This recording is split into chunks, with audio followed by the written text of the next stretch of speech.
Welcome back to Granja Caimito in the Pedroches Valley of Andalusia, Spain, where we like a good challenge and are not afraid of most things.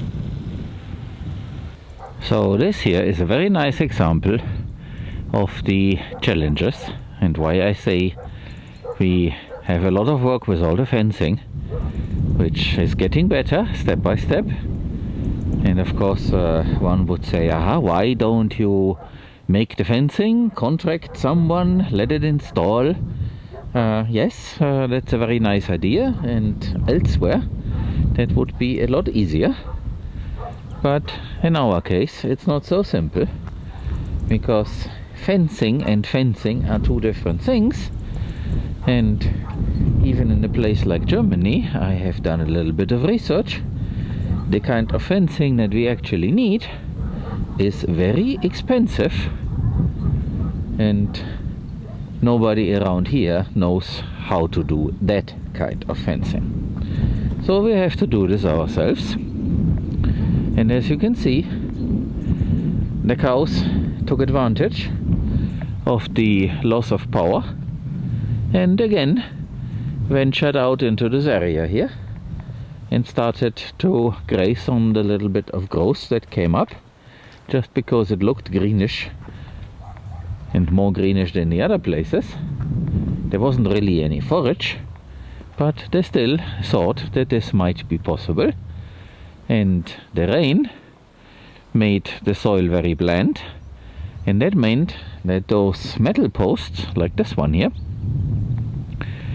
that did not enter very well into the very hard ground before the rain, now were easy to topple over, because in general they only go a few centimeters deep. Here you can see it, because then there are rocks, stones and all that, and when the soil is very, very hard, which is the problem that we are fighting with, then you cannot punch them in deep enough. It's simply impossible. So all this fencing still has a temporary character until step by step we can find time, resources and the right type of machinery to really do this. And this is what we are doing, and this is the condition for working with a lot of plants. Of course, now one would say, okay, get rid of the animals and focus on the plants. Yes, that's a nice idea, but the animals make this a lot easier because they are adding manure. They are also creating problems, but on the other hand, just look at what it would mean to hire a bunch of people for a long time to plant and plant and plant, and of course the plants also cost money. So this is not the same thing like a small permaculture project where you restore the land on, let's say, 5 hectares by planting a couple thousand of trees, and then that's it, and you get a lot of volunteers to participate. This is a little bit larger. That is why I think this idea of holistic management and working with the animals makes a lot more sense in our context. And for the production model that is typical for this area, we are in the epicenter of Jamón Ibérico, which is a highly sought after product, and pigs therefore are very important. But we don't want to copy what everybody else has been doing so far. We want to do this in a regenerative way, and that means we need to figure out how. So this is research and development. It's not just implementing something that someone else has been doing. That is why the land is so degraded. So this is just the struggle at the beginning, and over time all that infrastructure is then there and is working, and eventually we have a hub and spoke concept where the animals can go out into the forest, and for certain things they will then come back to the central hub, the compound, where we have all the infrastructure. And it just takes a little bit of time. And of course, if the soil were a little bit better, then setting fence posts were a lot easier. But then also, all the need for what we are doing to restore the fertility in the soil would then also not be needed. So this is just a catch-22 thing, and we have to work through it. So here is the second big swale, and due to all the rain, it does contain a lot more water now. It is not filled, but now the ground is more saturated, and with more rain I would assume it will then fill up more and more. We have gotten less rain than what is usual for this time of year, but I hope more will come. The forecast now is for a week of sun, which is very good, because then the plants that we have are able to grow, and we can also begin grazing real grass instead of just the combination of straw and alfalfa pellets. So for example, tomorrow the cows will go for a couple of hours to A18 that I showed earlier, and the plan is to take them to A14, which is across the road from it, from A18, and they can also graze there. And this is also an interesting thing. This is a sign that we had a visit by wild pigs. In Spanish they are called jabalí. They roam all over, and a lot of people around here are trying to set up perimeter fences that prevent those wild pigs from coming in, because they eat acorns the same way as the domesticated Iberian pig does. And of course now the farmer is competing with wildlife.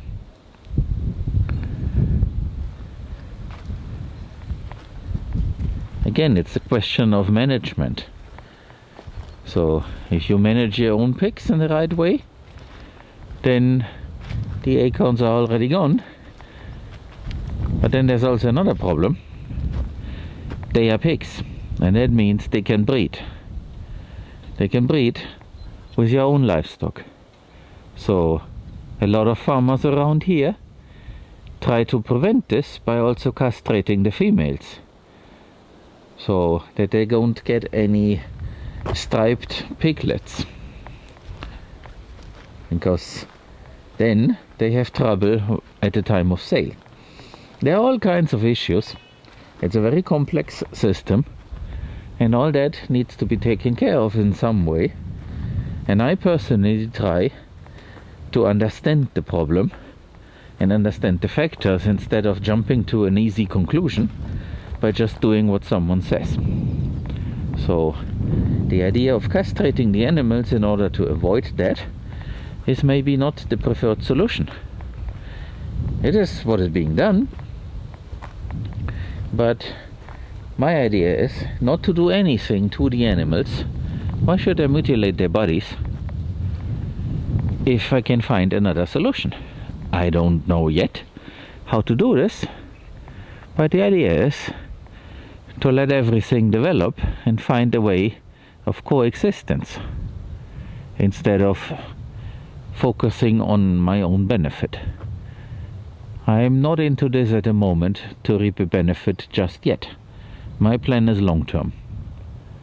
So I don't need to make money today in order to live off this. It's an investment, and I hope to contribute something to the future. And the goal is to get this place fertile and green all year around, so that it becomes a working ecosystem and then we can talk about taking advantage of the surplus.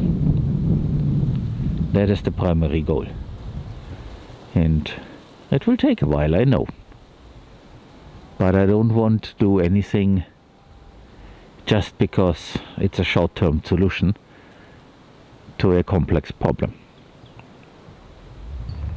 Eventually we will have a fence similar like this one all over the place.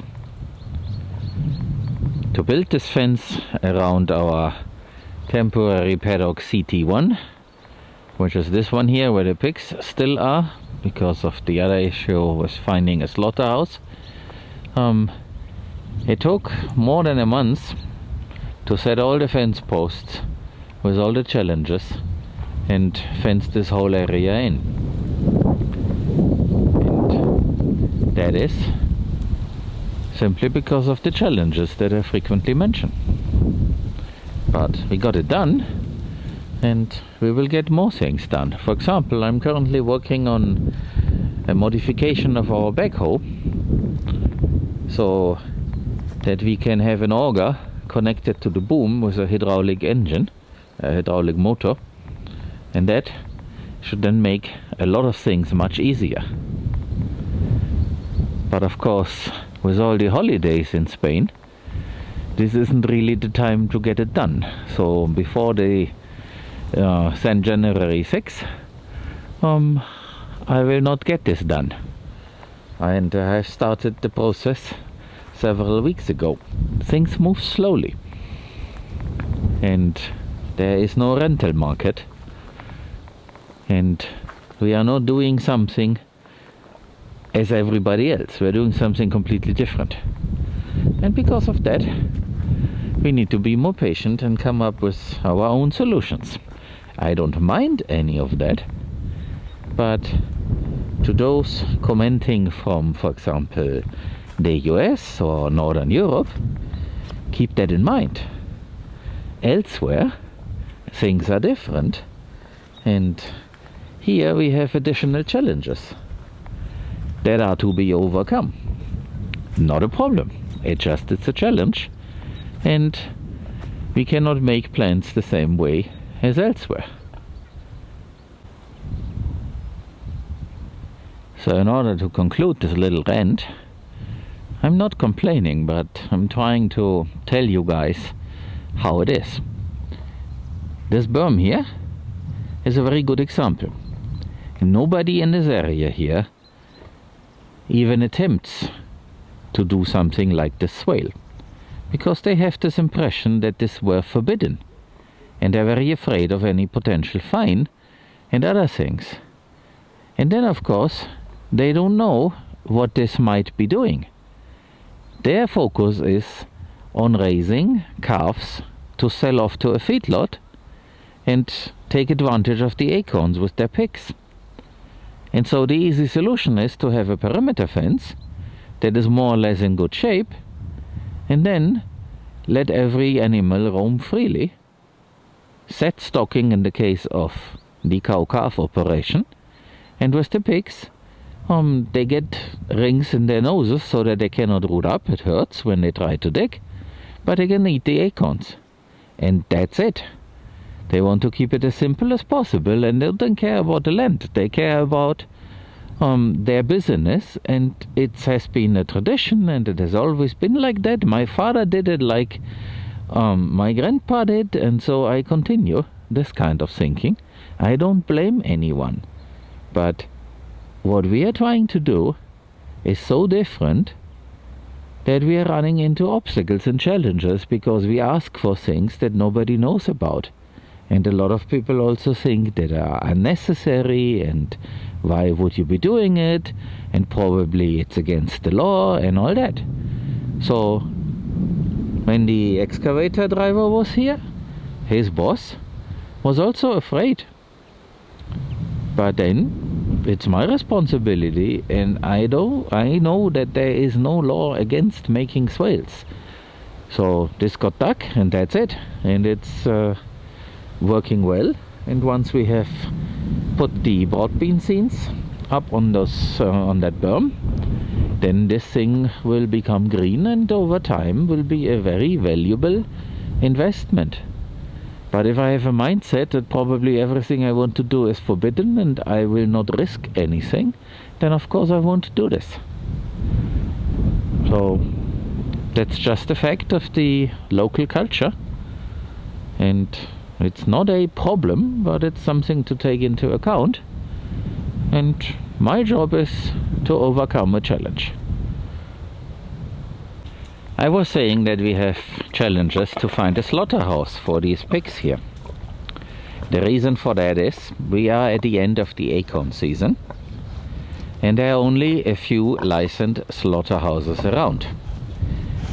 The new one, which is an old one that used to exist, and then someone together with the municipality started to reopen it here in Villanueva de Córdoba, is still closed because the municipality has not done the investment they promised to do, and the company behind is not willing to invest more than they need to. So this is a project on hold and it's not available. That would be the best option because it's 25 kilometers away from us. The same company runs a slaughterhouse that is older and more established and probably also bigger, about 3 hours from here, in Badajoz, which is in Extremadura. And then there is a third one, a very small facility in a town called El Viso, which is some, I would think, 50 kilometers from here. But they're all booked, and they have no time, no space, no room to work on these guys here.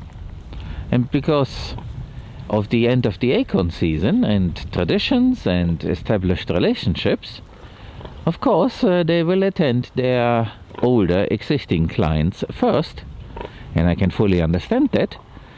So we have to wait, because we are not part of all that. We are the new guys, and we have not been on the radar, nor do we participate in this business model, which means raise the animals, kill them and package them at a certain date, and everything is planned ahead of time to fill the market with ham and meat and all that. I'm looking more to use a on-demand model where the meat is sold and then the animal gets killed, not the other way around. But that of course requires a lot more control in the infrastructure. So that means we need to have our own small slaughter facility instead of trying to get into that big business, because there are other players are already active and are not doing regenerative agriculture, nor do they care as much about everything else around. So I'm not renting, I'm just trying to tell a little bit about the situation and why it is like that. If every butcher, like in the past, were allowed to process animals himself, that would be easy. But laws have been changed and the butchers were unable to continue with their core business. So a lot of butchers have stopped to run a slaughterhouse because it's not profitable. They were making losses, so all that got closed, and also the ones of the municipalities got closed, and now butchers are focusing more on making sausages and other things out of meat that got processed by someone else. So you go to a local butcher and you buy meat, but the butcher just bought it from far away and just does the finish of the end product. Which is also why here in the villages a butcher shop is pretty much empty. If you go to a big town like Cordoba, 120 kilometers away, with a lot more customers, there the situation is different. There a butcher shop is full of very nice looking product. But the same thing applies. They have to buy from a slaughterhouse. They cannot do their own processing because it used to be illegal. Now things might change, but it used to be that way, and whether they are willing to do an investment, that's the other question. This is very interesting to see, And we have to work through that. It takes some time, and it's a good thing that I can afford the wait.